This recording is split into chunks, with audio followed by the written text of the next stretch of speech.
Boys, there's this white car out here. I thought it was Billy's. Turns out it's a different car. Yeah. Jay's over there working on it, so I set up a time lapse, but I need you to break this down for me. Well, let's get it. It is a third-gen Camaro, which up there, boys, it's my dad. We're proud third-gen Camaro owners.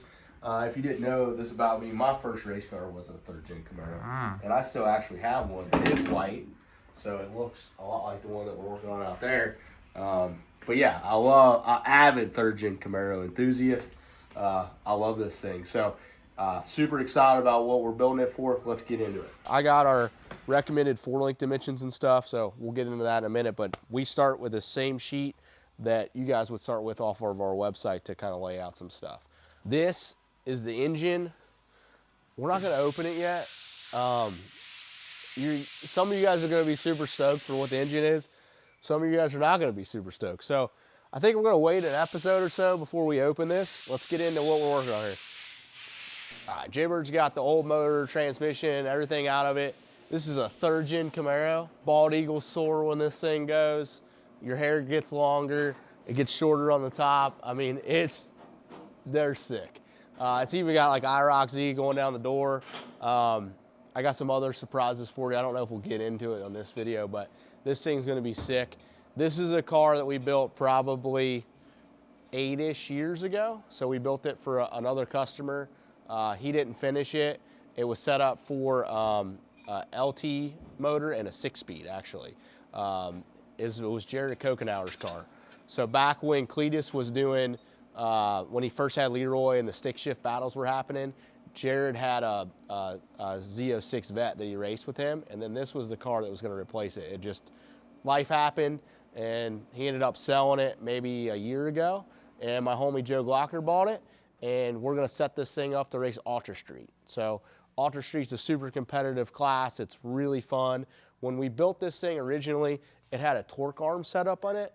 So at the time, Jared wanted to build it to be legal for Ultra Street X275, stuff like that. But at the time, it had to be stock style suspension. So you see the torque boxes here, and then this big old long torque arm. This was we built all this, so we did, it was a pretty sweet piece at the time. Adjustable torque arm mount up here, all the adjustment on the chassis, and then this was the torque arm housing that we built. It's really dirty and nasty right now, but I actually really like this housing. So now, 8 years later, Ultra Street, X275, all that stuff is now allowed 4-link, so that's why I have this form. We're gonna go ahead, while we have this thing under the knife, we're gonna go ahead and 4-link it, and I'm gonna kind of show you how we lay that out. This thing's, I forgot we did all this. So this is on a third-gen Camaro. These frame rails are not equal. So like when you cut a Mustang apart, it really makes, I hate to say this because I'm a GM guy, but a Mustang is symmetrical, it makes sense.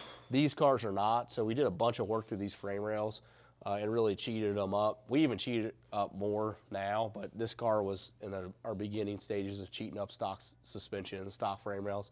So I really love how all this laid out. Got a bunch of cobwebs under it, but let me grab a tape measure and we'll kind of start measuring some stuff, and I'll give you some tips that you can use for your own build. Brad's not here. He's with his beautiful wife and his new baby boy. But yeah, this is Brad's tape measure, so this is definitely going to help me do this. I get a ton of questions on 4-link bar length. We've kind of went over that. What up, buddy? Can you help me do this? Brixton's going to be building race cars by the time he's 8. He's already kind of building them. We get a ton of questions about bar length. This is going to be a small tire Ultra Street car. They run on a 275 on glue. So what 4-link would we put in this? Would it be short? Would it be long? Would it be whatever? We would run this car with a short upper bar. That's pretty much all of our successful Ultra Street 4-link cars. And we're fortunate, man, we probably work on 5 or 6 Ultra Street cars that are at every race, right? Like we have a lot of parts on those cars. They're all, if it's a 4-link, it's a short upper. That works really good for that class just because of the horsepower level that they have. Typically when you put a long arm or a traditional equal link 4-link in one of those cars, they just don't, with that longer bar, they don't want to react early because they just don't make that much horsepower. So with all that being said, we're gonna set this thing up actually with an EcoLink 4-link, but we're gonna run our adapter plate.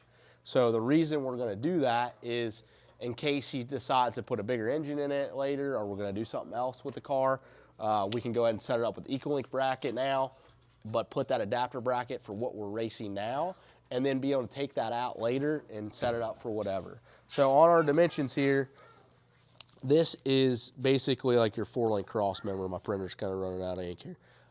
In this car, we had this crossover here for the stock suspension, okay? So we want from the cross member to the center rear end housing to roughly be about 23 inches, which is gonna give us a 20-inch long 4-link bar. So if we roughly measure, this is just rough, because we're just trying to see how this is gonna lay out. And we go to the center of the wheel well, man, it's about 23, 24 and a half inches. Here, I'll kind of do it this way, Rick. But Dad, I should have brought my tape measure. you should have brought your tape measure, yeah. So we're real close to where axle center line is. So I believe that this is, we'll dive into it a little bit more, but this cross member should be in a really good spot for the 4-link. The other question is, when you're building the housing in the back of the car, what width should my 4-link brackets be? Well, at the release of the trans brake button, a 4-link car, the uppers pull and the lowers push. So you want to give the uppers something to pull against and the lowers something to push against. There's more stress on the lower bar than there is on the upper. So you can see, Rick, under here, there's these 2 main frame rails of our chassis cert here. So we want our 4-link to really line up with these bars, okay? So these bars right now, they're about 22 and a half inches apart. So that's what we're gonna set the 4-link at, is about 22 and a half inches apart. So I'm gonna grab one of our 4-link brackets and just kind of see how it's fitting up in there. All right, so here's our 4-link bracket. We have a ton of extra material up here. So that, we can trim that, make that fit, because right now it looks like from that tube to there we got about 10 and a half. Yeah, we actually can make that work. So that's why Brad makes these like this with a lot of this material up here so we can shorten it. So that's gonna give us, yeah, that should fit. So that deal's kind of, we'll have to cut it off, and then Jaybird's gonna have to take out this carbon and stuff, and then I think this is all gonna lay out really nice. The anti-roll bars, obviously, it's already mounted. This was before we made anti-roll bars, so this is somebody else's. But we should be able to reuse all this. Hopefully we can reuse the shock mounts, as I already had a set of nice Mentor rear shocks.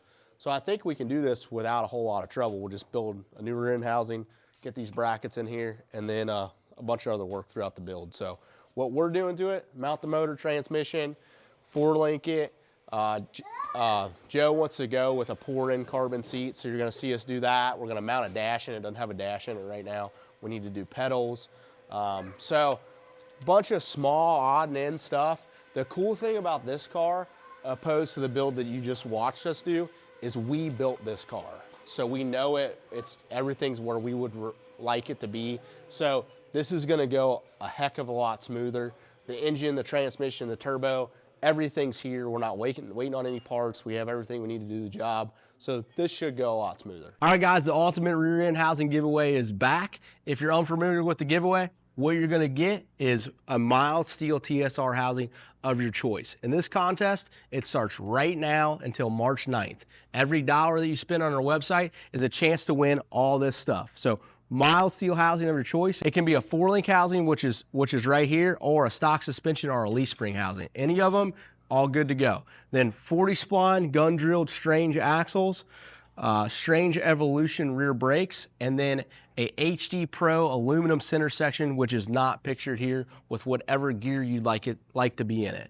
Also our billet shock mounts, and then we have added our billet anti-roll bar kit that we did not do last year. So from now until March 9th, every dollar that you spend on the website for merchandise and apparel will be a chance to win this. And if you don't win all these rad prizes, you can choose to win $3,000. All 50 states are included in this giveaway. We will ship all this to you, or the better option, you can come spend the day with us. To see the complete rules and regulations for this giveaway, hop over to tinsoldierracecars.com and we got it all lined out for you. So from now till March 9th, every dollar you spend on apparel and merchandise can get you to win this sweet prize. Hey, let's see. Don't work real good. Hey, let's see if Brad lays it out the same way I did. That's a great. Come here. What? I want to see if you explain it the same way that I explain. Let's just. What? We're gonna slap 2 4-leg brackets right here. That's exactly what I said. There we go. Exact same. It's going, like I said, it's gonna work real good. We took the mystical torque arm off. That I wouldn't call it mystical. I call it junkical. No. That powder coating is mystical. Yeah, All that- bunch of sparkles in It'd be close. That's about what you said. It'd be close. I will. it. Hey, we're really falling in line. It'd be close. Why does the anti-roll bar look like he Was under the drug it through the pasture He did. and then left it outside? He did. You see all the cobwebs? Joe said all the granddaddy long legs are courtesy of Harris County. We're gonna reuse this guy. It moves really well. Yeah, I mean, we'll just see. We'll see Yeah. if it.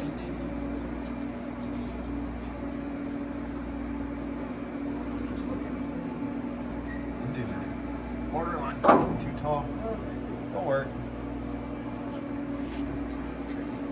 One problem we're gonna. Yeah. Are we gonna offset them? Well, I'll say one problem we're gonna have is,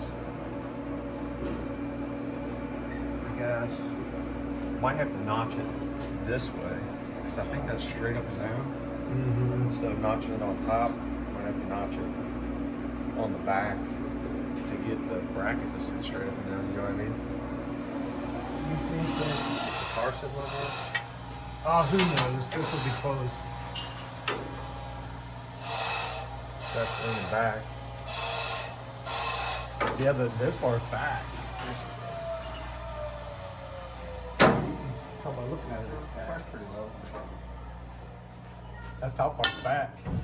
We might be your alright. head. We might be alright. I mean, I don't think you're going to be able to get it perfectly No. on top. Yeah. But we might have to offset the notch a little bit. Are we gonna go? Make you a pepper. Are we gonna offset from these rails and gusset to it? Because that would necessitate a gusset in here.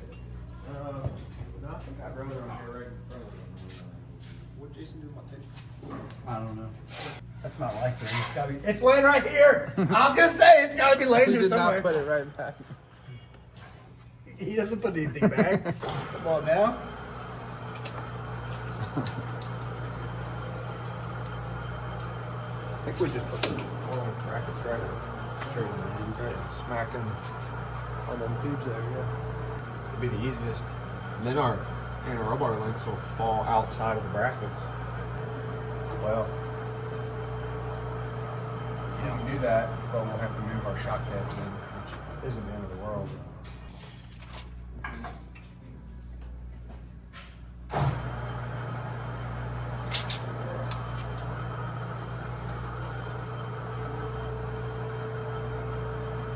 Or we can cut them out at 24 inches and do the shock tabs.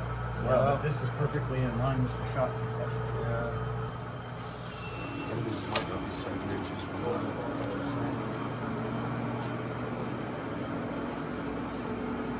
I say we're probably gonna have to do the shock tabs anyways. Probably gonna have to roll it back. So I think we just say have the shock tabs and just put them at 22 Why? inches. Huh?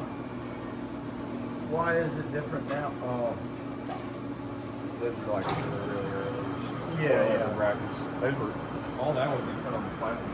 yeah. We're gonna cut all this off. Yeah. Yeah, I'll cut these and then this guy. I'll cut him out.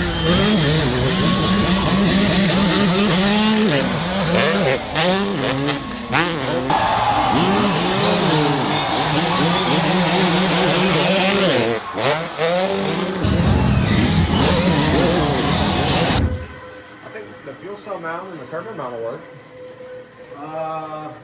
Yeah, I'm worried about all the piping because he's changing the turbo. You Oh, notice yeah. the turbo's gone already? Todd bought it. It's gone. Todd bought it? Yeah, he bought it. It's gone. When you're on a 4-stroke, all you do is just sit on the seat like a Harley rider and Don't listen. Already. He come over here like, let me get my turbo, and he walks off with it. It's gone. That boy's special. Hey, is that race car run yet? Still buying shit you don't need? Thought so. Couple days away. Yep. Couple days away. We call that a rainy day turbo. I'm gonna be in the retirement home by the time that thing runs. Nice. It's a couple days away. Yep. Oh, man. I like the sparkle paint. Your car's about as close to running as about as close as Brian's car is to being rust free. Oh my God. Hey, he go home and cry at night if you give me crap about that car. Low blows. You can do better than that, baby. Leave me out of it. Right, my wiring guy, he said, couple good days and it's running. Hey, I'm building a race car. I'm bored. I'm gonna buy another race car. Yeah. Todd just bought a truck. A twin turbo truck. Worst case, we'll just cut it off here and just use the... Well, I think if this all bolts up, we're good. We'll just pull these slips off and redo the slips. Yeah, that's true. I think for the most part, all of this will be fine. As long as like the exhaust and... Like I said, if nothing else, we can at least use the merge and Yeah. just redo the top half. Do we know if he's going with the same forced induction turbo? It's not getting forced induction, it's getting a way smaller Ultra Street turbo, but it should bolt on there. That's what I was worried about was... If not, we'll just cut it on the weld and change the mount. Hopefully it bolts on there. I hope so. You know how like it's a There's snowball. so many different turbos. It starts to snowball. Yeah, it'll be alright. At least we got a motor and trains here already. Yeah. That's a good start. That's a big That's Hey, a we good do? start. We have his engine already? Yeah, it's been here for Sitting in a... month or two. Do we have his turbo and everything? I don't know if we have the turbo, but the engine's in this big box over here. Big Santa box? That's the engine. Eyeballs. I'm gonna put my eyeballs on it. Yes, we can. Gonna take a look at it. Just look at it. I'm gonna put my ocular stems on it.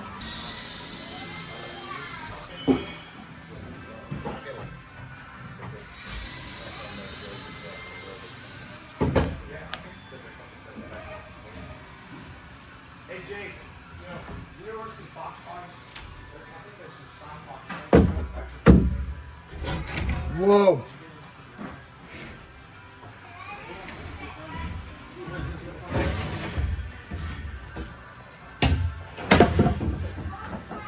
This escalated quickly. Looks like an engine. Oh, there's a converter in there? Nice. I said. I just said this escalated quickly. Yeah, dang, I was trying to save it. He called up and he said, send me what I need. He said, send me that good stuff. Yeah. Oh, that's sweet. Sorry, I was blocking your guys' view. I hadn't even looked at it. I'll say, anybody in the comments, we're not going to say what it is. Anybody know what that is? Can you tell what it is? It's going in a Camaro, but what is that? I think there's a Ricky, take a wild guess. I think there's a Is that a Hemi? Hey, but this one is. it's distributor. They look the hole. same. No, they don't. This distributor hole up here is in a funny spot. Where's the That's weird. I don't know what's going on there. I want the turbo. I want to make sure it all bolts up. I don't know if we have Interesting. Huh. It's gonna be a lot of comments. Yeah. Well, the boys, I get yelled at for not slow rolling the content, and then I tried to slow roll the content, and then we laid it all out on the. So Bennett Racing Engine, Bennett, they really know what they're doing. We work really closely with John Clevis, and John owns the car that Sean Pevlar drives. So if you pay attention at all, they have the record in Ultra Street right now, and they have a lot of really fast X275 cars. So if you're going to race Ultra Street or X, Bennett is a really good option because they keep all this stuff on the shelf. So when you break it, you call John, he can get you parts right away. The other cool thing is John races X and Ultra Street. So he's there. You guys have kind of been introduced to Cheeseburger a little bit through Jimmy Dale's videos. You've seen him on Tommy and Billy's videos. You've actually seen him on our videos for years, but you probably didn't know who he was. Cheeseburger is going to be who tunes this thing. So Cheese is like the Ultra Street X275. He tunes a lot of them. So this thing's going to be very fast, very capable. It's going to win a lot of races. Nice.